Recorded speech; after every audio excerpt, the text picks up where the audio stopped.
Hello everyone, Assalamu alaikum. How are you all? I hope you are well. Welcome back to my channel in this new video. Today's video, how to add new member in WhatsApp group in desktop. So let's start it. At first, open your desktop. Now I can see now desktop in the open WhatsApp. Now I click from open the Chrome browser. Now select from Chrome. Now I can see then open the WhatsApp. Now select from WhatsApp. Now I can see now open WhatsApp in the loading.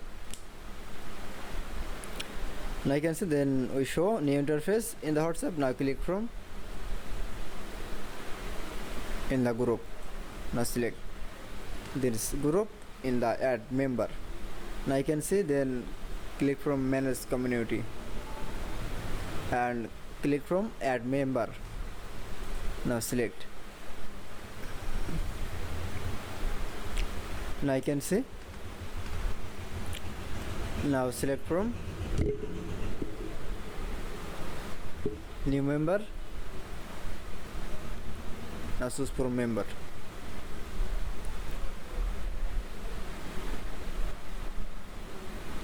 And search the member.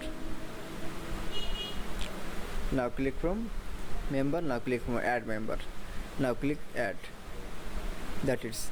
Now I can see already on member in the add. Now click from close option. That is.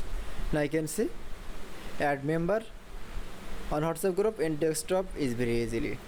I hope to enjoy the video. Please like, comment, share and subscribe my channel.